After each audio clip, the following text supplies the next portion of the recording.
Discovery HT4016 by 40 SF or side focus.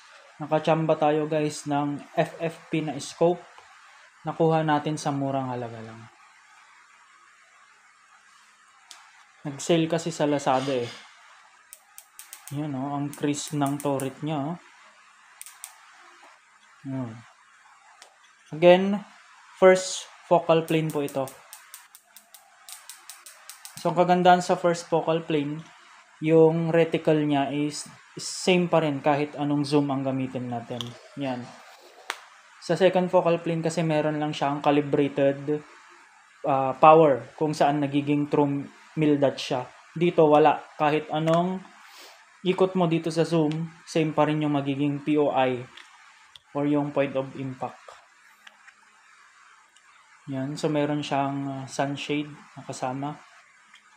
Meron din siyang side focus, tsaka itong wheel, yung side focus wheel.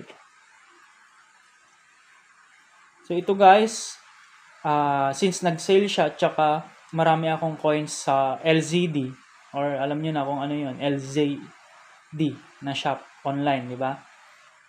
Nakuha ko lang siya around 2,000 pesos. Di ba? Napakamura.